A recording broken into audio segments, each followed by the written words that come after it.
Dear students, good morning. मैं अमरेंद्र कुमार ठाकुर आपके लिए आज एक वीडियो तैयार कर रहा हूं जो के मैप सिंप्लीफिकेशन पे बेस्ड होगा। ये BCA सेकेंड सेमेस्टर के स्टूडेंट्स के लिए ये जो वीडियो होगा काफ़ी इम्पॉर्टेंट होगा। के मैप सिंप्लीफिकेशन हम क्यों करेंगे और के मैप सिंप्लीफिकेशन की आवश्यकता क्यों पड़ती है, ये जानने के लिए हमें पढ़ना पड़ेगा थोड़ा सा बूलियन अलजेब्रा का कॉन्सेप्ट है। बूलियन अलजेब्रा और बूलियन फंक्शंस, ये हमारा जो कॉन्सेप्ट है ये खास करके डिजिटल लॉजिक सर्किट को क्रिएट करने के लिए बनाया जाता है। बूलियन अलजेब्रा में बेसिकली 3 ऑपरेशंस होते हैं, बूलियन एंड, बूलियन और एंड बूलियन नॉट। इसके अलावा भी हमारे पास कुछ और हैं, नॉर हैं, नैंड हैं, ये भी बूलियन ऑपरेशंस होते हैं। बट बूलियन ऑपरेशंस को, बूलियन फंक्शंस को हम किस तरीके से सिंप्लीफाई करेंगे और कैसे उसका लॉजिक सर्किट हम ड्रॉ करेंगे, it's can be done using के मैप, कॉर्नेक मैप। एक अलजेब्रिक सिंप्लीफिकेशन है और दूसरा के मैप सिंप्लीफिकेशन है। तो हम बात कर रहे हैं आज के मैप सिंप्लीफिकेशन का। K map simplification is based on a map known as K map. वो मैप जो हमारा होगा रो एंड कॉलम्स के रूप में डिवाइडेड होंगे और ये डिपेंड करता है मैप की कितने वेरिएबल्स का हमारा बूलियन फंक्शन जा रहा है। यदि बूलियन फंक्शन 2 वेरिएबल्स का होगा तो 4 सेल का हमारा के मैप बनेगा कुछ इस तरीके से। जैसे देखेंगे के मैप ऑफ 2 वेरिएबल्स, 2 वेरिएबल्स यानी 4 सेल हो जाएंगे।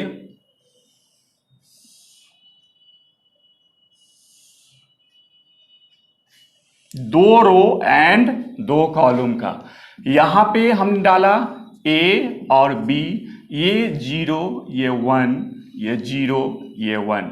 यहां पे इसका बाइनरी वैल्यू 0 0, इसका बाइनरी वैल्यू 0 1, इसका बाइनरी वैल्यू 1 0 और इसका बाइनरी वैल्यू 1 1। तो इस तरीके से हमने देखा कि जो के मैप है हमारा 2 वेरिएबल्स का, इसमें कैसे हम मैप बनाएंगे। तो मैप बनेगा 2 वेरिएबल्स के लिए 2 रो 2 कॉलम्स का, और इसमें जो फर्स्ट इंटरसेक्शन है, फर्स्ट रो और फर्स्ट कॉलम के इंटरसेक्शन से जो सेल बन रहा है उसका वैल्यू हो रहा है क्या, 0 0। सेकेंड वाले का वैल्यू 0 1, थर्ड वाले का वैल्यू 1 0 और फोर्थ वाले का वैल्यू 1 1। यदि हम डेसिमल इक्विवेलेंट की बात करें तो डेसिमल इक्विवेलेंट ये 0 हो जाएगा, ये 1 हो जाएंगे, ये 2 हो जाएगा और ये 3 हो जाएगा। तो इस तरीके से हमने मैप देखा, के मैप देखा जो कितने वेरिएबल्स का है, 2 वेरिएबल्स का। लेकिन जनरली हमारा जो बुलियन फंक्शंस रहता है वो बुलियन फंक्शंस हमारा जनरली 4 वेरिएबल्स के रूप में ज़्यादातर मोस्टली देखा जाता है, अवेलेबल होगा। तो अब जरा हमें देखना होगा कि 4 मैप का, 4 वेरिएबल्स का जो के मैप बनेगा वो कैसा बनेगा। तो सबसे पहले तो हमें ये आइडेंटिफाई करना होगा कि इसमें number of row and columns कितने होंगे। तो देखिए यहां पे टोटल सेल कितने होंगे, it's depends upon number of variables used in के मैप। यदि आपका 2 वेरिएबल हम यूज कर रहे हैं तो 4 सेल बनेंगे, यदि 3 वेरिएबल हम यूज कर रहे हैं तो 8 सेल बनेंगे, और यदि 4 वेरिएबल हम यूज कर रहे हैं तो 16 सेल बनेंगे। 16 सेल जो बनेंगे वो रो एंड कॉलम में रहेंगे, 4 रो और 4 कॉलम में डिवाइडेड होगा, कुछ इस तरह से दिखेगा।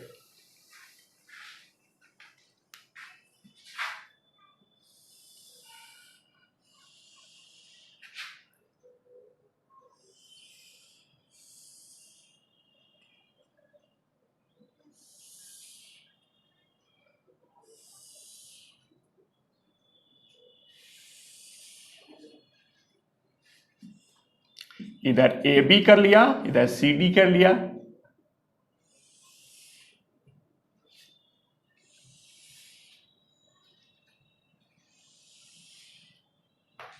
यहाँ पे जो वैल्यू हो जाएंगे 0 0, फर्स्ट सेल में फर्स्ट रो के सेल का 0 0 0 1 1 1 1 0, इसका वैल्यू हो जाएगा 0 0 0 1 1 1 1 0।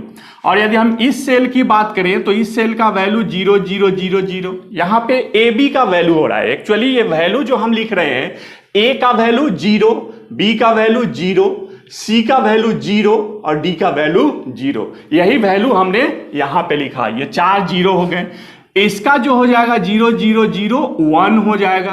कैसे 0 0 0 1 हुआ? तो 0, ए का वैल्यू 0, बी का वैल्यू 0, सी का वैल्यू 0 और डी का वैल्यू 1।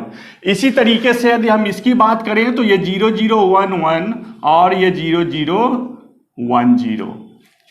इसी तरीके से हम बाकी सब सेल का एड्रेस बाइनरी वैल्यू निकाल सकते हैं। जैसे ये 0 1 0 0, 0 1 0 1, 0 1 1 1, 0 1 1 0। ये कैसे वैल्यू आया? तो यहां से हम देखते चलेंगे कि यहां पे ए का वैल्यू क्या है? 0 है, और बी का वैल्यू क्या है? 1 है, सी का वैल्यू 0 है और डी का वैल्यू 1 है। इसी तरीके से इसमें भी हो जाएगा 1 1 0 0, 1 1 0 1, 1 1 1 1, 1 1 1 0। और इसमें वैल्यू हो जाएगा 1 0 0 0, 1 0 0 1, 1 0 1 1 and this is 1 0 1 0।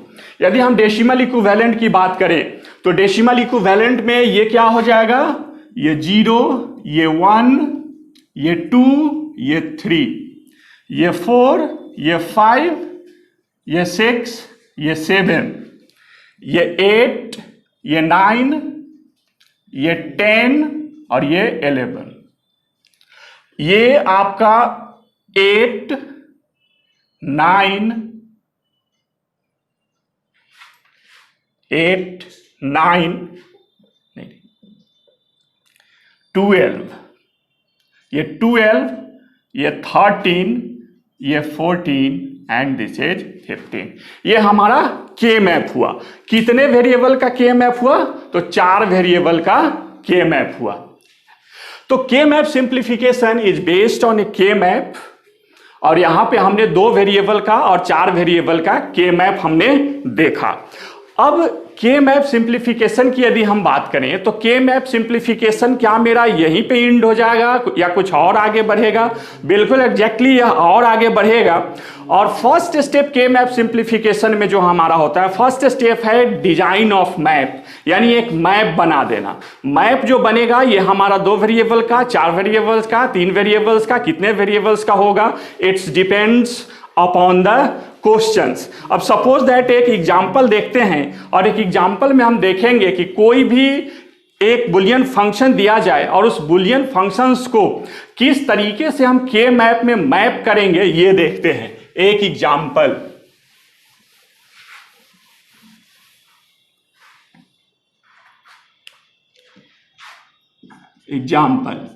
Map the Boolean function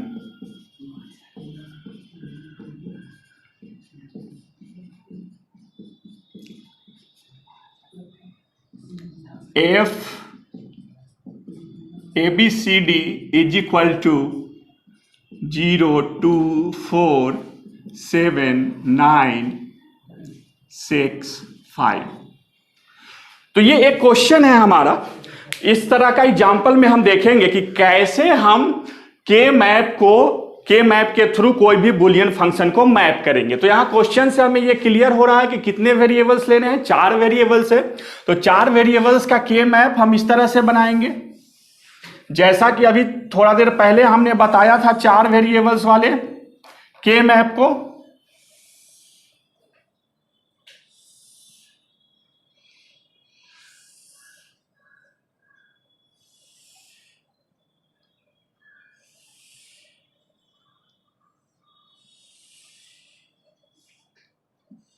यहां पे हमने लिया ए बी सी डी, ये वही हो जाएगा 0 0 0 1 1 1 1 0। ये 0 0, ये 0 1, ये 1 1, ये 1 0। अब हमें मैप करना है। मैपिंग कैसे करेंगे, तो यहाँ वैल्यू क्या है, डेसिमल वैल्यू के अकॉर्डिंग हम मैपिंग का काम करेंगे।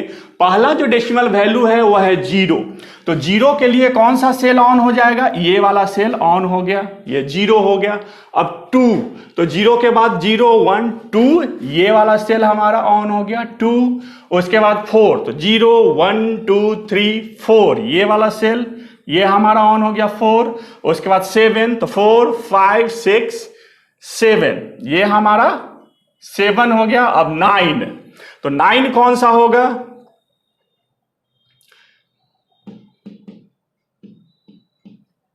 8 9, ये वाला सेल हमारा ऑन हो गया 9। और उसके बाद 6, तो 6 कौन सा सेल हो जाएगा हमारा, 6, ये वाला सेल हो गया 6। और उसके बाद 5, तो 5 हमारा ये वाला सेल हो गया 5। तो इस तरीके से हमने क्या किया, मैपिंग किया। कहने का मतलब कि पहला स्टेप में हमने क्या किया है, के मैप को मैप बनाया है। मैप बनाने के बाद हमने क्या किया, जो बुलियन फंक्शंस है उस बुलियन फंक्शंस को उस मैप में हमने क्या किया, एक्टिवेशन किया। एक्टिवेट, कौन सा सेल एक्टिव हो रहा है, कौन सा सेल डीएक्टिव हो रहा है, ये यहां से हम लोग देखते हैं। तो अब हम क्या करेंगे, ये हमारा मैपिंग हो गया, 2 काम कंप्लीट हो गया। पहले तो हमने मैप बनाया, मैप बनाने के बाद हमने क्या किया, उसमें उसके सेल को एक्टिवेट किया। और सेल एक्टिवेशन के बाद अब हम क्या करेंगे, तो अब ग्रुपिंग बनाएंगे। इसका सिंप्लीफिकेशन करने के लिए अब ग्रुपिंग बनाएंगे। तो एक यहां पे हमारा 4 का ग्रुप बन रहा है, ये वाला जो एक ग्रुप बन रहा है, ये 4 का एक ग्रुप बन रहा है। उसके बाद ये वाला और ये वाला मिलाकर 2 का एक ग्रुप बन रहा है। और लास्ट में एक इंडिविजुअल हमारा बच जा रहा है। तो सिंप्लीफिकेशन देखते हैं। सिंप्लीफिकेशन में सबसे पहले हम देखेंगे हमारा 4 का जो ग्रुप बना है उसका वैल्यू। तो यहां पे देखिए ये 1 है, तो इस 1 के लिए हम क्या लिखेंगे, A0 B C0 और D0, है ना। तो इस 1 के लिए क्या लिखेंगे हम, A का वैल्यू 0 यानी A0 और 1 यानी B का वैल्यू 1, C का 0 D का 0 प्लस इस 1 के लिए तो A0 B C0 D plus इस सेल के लिए तो A0 B CD प्लस एक ये जो लास्ट है इसके लिए A0 B C D0। अब कुछ कॉमन आ जाएगा यहां पे, जैसे कॉमन आएगा यहां पे A0 B C0, A0 B C0 common आ गया हमारा, D0 प्लस D। और प्लस फिर यहां पे कॉमन आ रहा है हमारा A0 B C कॉमन आ रहा है D प्लस D0। ये सम आप कैंसिल हो गया, हमें मिला A0 B C0 plus A0 B C। यहां पे हमारा फिर कॉमन मिल गया A0 B कॉमन मिल गया C0 प्लस C। यानी हमारा जो पहला इक्वेशन मिला, फर्स्ट ग्रुप को जब हमने सिंप्लीफाई किया तो उसके सिंप्लीफिकेशन के बाद हमें कौन सा मिला, फाइनल जो अलजेब्रिक फॉर्म मिला है तो A0 B मिला। अब दूसरा ग्रुप देख लेते हैं। सिंप्लीफिकेशन हो गया फर्स्ट ग्रुप का, सिंप्लीफिकेशन ऑफ सेकेंड ग्रुप।